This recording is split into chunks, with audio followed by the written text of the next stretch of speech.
انسان میں سے کسی نے کبھی بھی جنت اور جہنم کو نہیں دیکھا، صرف رسول اکرم صلی اللہ علیہ وسلم کو معراج میں جنت اور جہنم دکھلائے گئے ہیں، لیکن پہلے تو آپ صلی اللہ علیہ وسلم کی شخصیت اور آپ کا وجود ہی سوالیہ نشان اس پر لگ جاتا ہے اس اصول کی وجہ سے۔ تو اب یہ کیسے تسلیم کریں کہ اللہ پر یقین بغیر دیکھے ہوگا؟ یہ کیسے مانے کہ جنت اور جہنم پر ایمان بغیر دیکھے آئے گا؟ یہ کیسے تسلیم کریں کہ روز جزا کے اوپر ایمان بغیر کسی مشاہدے کے ہوگا؟ یہ کیسے مانے کہ جن بھی ہیں، ملائکہ بھی ہیں، جبکہ ہم نے کسی ایک فرشتے کو نہیں دیکھا، جن سے ہماری ملاقات نہیں ہوئی؟ تو بغیر دیکھے ایمان لانا، بغیر دیکھے یقین کرنا، یہ کیوں کر ممکن ہے؟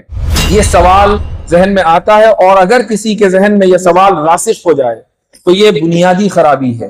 یہیں سے انسان کے ارتداد کا، الحاد کا اور تشکیک کا سفر شروع ہوتا ہے کہ ہم کسی چیز کو اس وقت مانیں گے جب کہ ہم اس کو اپنی آنکھوں سے دیکھتے ہیں یا جب کہ ہم اس کا مشاہدہ کرتے ہیں۔ یہ جو خرابی ہے اس کی وجہ سے ہوتا یہ ہے کہ انسان کے ذہن میں تشکیک کا بیج پیدا ہو جاتا ہے، اور اس اصول کو وہ ہر جگہ نافذ کرتا ہے۔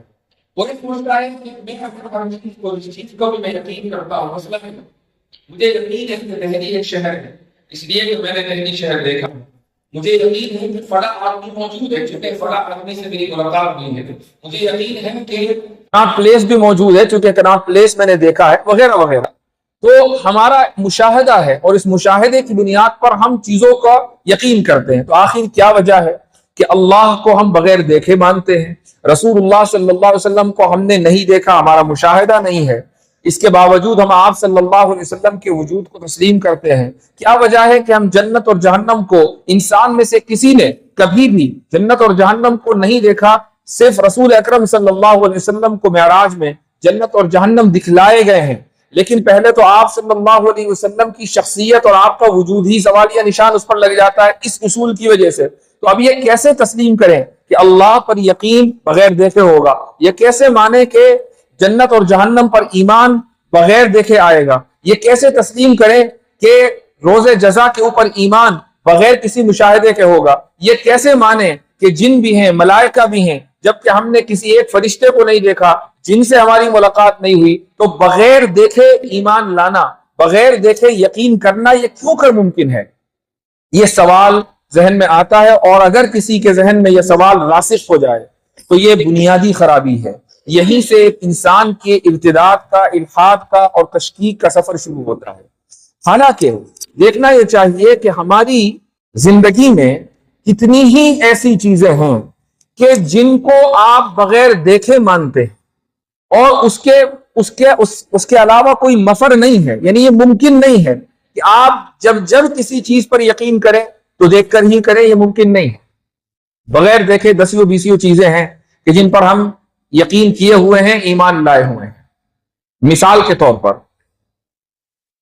ہم سب سے پہلی چیز کہ جس کو ہم مانتے ہیں وہ ہماری اپنی شخصیت ہے۔ اگر میں آپ سے پوچھوں کہ کیا آپ نے اپنے آپ کو کبھی دیکھا ہے، تو آپ سب یہ کہیں گے کہ بالکل دیکھا ہے۔ آئینے میں ہم اپنے آپ کو دیکھتے ہیں، حالانکہ یہ غلط ہے۔ آپ اپنے آپ کو نہیں دیکھتے ہیں، آپ اپنے جسم کو دیکھتے ہیں۔ جسم آپ نہیں، جسم آپ کی سواری ہے۔ آپ اس سواری کو تو دیکھتے ہیں، اس سواری کے مسافر کو نہیں دیکھتے۔ اس کو دیکھنا ممکن بھی نہیں ہے، لیکن اس کے وجود کے آپ قائل ہیں، اور اس لیے قائل ہیں چونکہ آپ خود سوچ رہے ہیں، سمجھ رہے ہیں، بات کر رہے ہیں۔ یہ اس بات کی دلیل ہے کہ آپ موجود ہیں۔ ایک بہت مشہور فلاسفر گزرا ہے، اس کا نام ہے کانٹ۔ وہ یہ کہتا ہے، اس کا انگریزی عبارت بہت مشہور ہے، مختلف زبانوں میں اس کا ترجمہ بھی ہوا ہے۔ وہ یہ کہتا ہے کہ I think therefore I am، یعنی میں سوچتا ہوں، یہ اس بات کی دلیل ہے کہ میں ہوں۔ اس کے ہونے کی دلیل یہ ہے کہ وہ سوچتا ہے، اور یہ بات صحیح بھی ہے۔ تو اب اس کا مطلب یہ ہوا کہ آپ نے جس شخص کو آئینے میں دیکھا، یا اگر آپ کسی دوست کو دیکھ رہے ہیں تو وہ دوست کو کی شخصیت نہیں ہے، وہ دوست کا نفس نہیں ہے، وہ آپ کا اپنا نفس نہیں ہے، وہ اس نفس کی سواری ہے جس کو آپ دیکھ رہے ہیں۔ اس کی دلیل یہ ہے کہ مثلا کسی کا اگر انتقال ہو جاتا ہے اور اس کی لاش کسی جگہ رکھی ہوئی ہو، تو آپ کیا کہتے ہیں کہ فلاں صاحب کی لاش پڑی ہے، یہ نہیں کہتے کہ فلاں صاحب پڑے ہیں، فلاں صاحب تو جا چکے. انتقال، انتقال کا معنی انتقال یعنی یہاں سے وہاں چلے گئے، اگلے عالم میں چلے گئے. اب یہ کہ بھئی لاش تو وہی رکھتی ہے، کدھر چلے گئے؟ چونکہ وہ ادھر جو تھے وہ بطور اس جسم کو بطور سواری کا استعمال کر رہے تھے، اب اس سواری کا مسافر کہیں اور چلا گیا، وہ سواری رہ گئی. جس طریقے سے آپ کسی گاڑی میں اگر کہیں آئے، میں بھی گاڑی میں آیا، تو آپ یہ نہیں کہیں گے کہ گاڑی کا نام مفتی یاسر ہے، بھائی وہ الگ ہے، مسافر الگ ہے اور گاڑی الگ ہے. ایسے ہی آپ کی شخصیت الگ ہے اور شخصیت جس جسم کی سواری کر رہی ہے وہ جسم الگ ہے.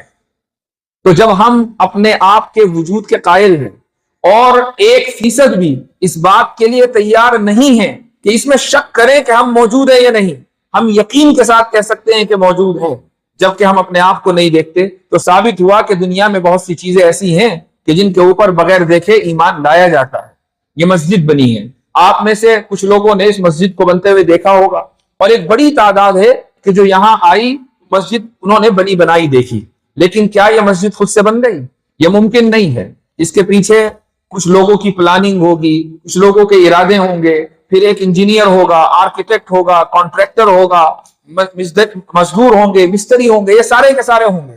اب آپ یہ کہیں کہ چونکہ یہ مسجد کو میں نے نہیں دیکھا کہ کوئی بنا رہا تھا، میں بنانے والے کو میں نہیں دیکھ سکا، لہٰذا بنانے والا نہیں، یہ کہنا غلط ہوگا.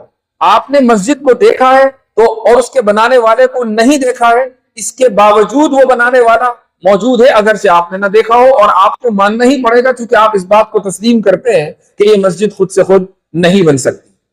اور آگے بڑھیں، اب آپ سائنس کی دنیا میں آ جائیں. آپ نے ارتقاء کی جو کا نظریہ ہے اس کے بارے میں سنا ہوگا، نظریہ ارتقاء جس کو انگریزی میں ایوولوشن کہا جاتا ہے. اور عام طور سے یہ سمجھا جاتا ہے کہ ایوولوشن کا مطلب یہ ہے کہ انسان کبھی بندر تھا.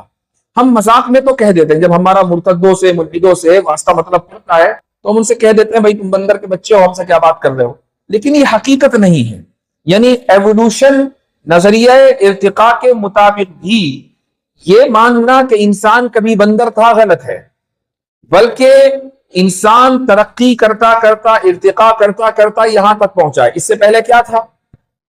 اب میں جو الفاظ آپ کو سنانے جا رہا ہوں یہ الفاظ شاید آپ نے پہلی مرتبہ سن رہے ہو یا اس سے پہلے سنے ہو، تو ہو سکتا ہے کہ ذہن سے نکل گئے ہوں.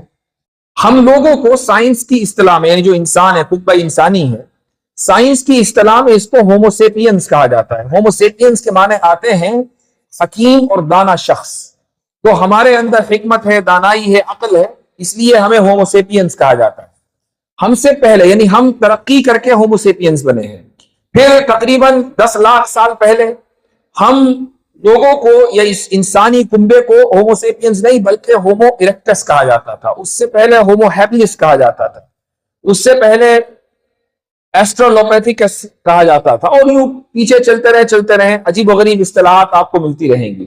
5 ملین 6 ملین سال کا ڈیٹا سائنٹسٹ کہتے ہیں کہ ہمارے پاس موجود ہے.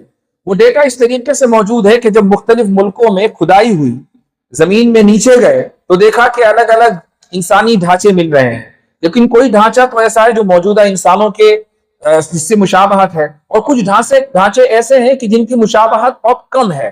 اور اس طریقے سے جیسے جیسے نیچے کھدائی ہوتی رہی ڈھانچے الگ الگ ملتے رہے. ان کو انگریزی میں فاسلز کہا جاتا ہے. فاسلز کا مطلب ہے ہڈیوں کے ڈھانچے. اب ان ہڈیوں کے ڈھانچوں پر تحقیق ہوئی تو پتا چلا کہ یہ ہڈی 1 لاکھ سال پرانی ہے، یہ ڈھانچہ 2 لاکھ سال پرانا ہے، یہ ڈھانچہ 5 لاکھ سال پرانا ہے. اور اس طریقے سے ان تمام ڈھانچوں میں تھوڑی بہت مماثلت اور مشابہت ہے، لیکن یہ موجودہ انسانوں کے ڈھانچے نہیں ہیں.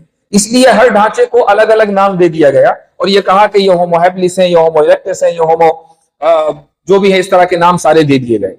لیکن اب آپ یہ دیکھیں کہ جو لوگ یہ دعویٰ کرتے ہیں کہ جب ہم دیکھیں گے تو مانیں گے، جب ہم دیکھیں گے تو مانیں گے، آپ ان سے یہ سوال کریں کہ کیا آپ نے ارتقاء ہوتے دیکھا ہے؟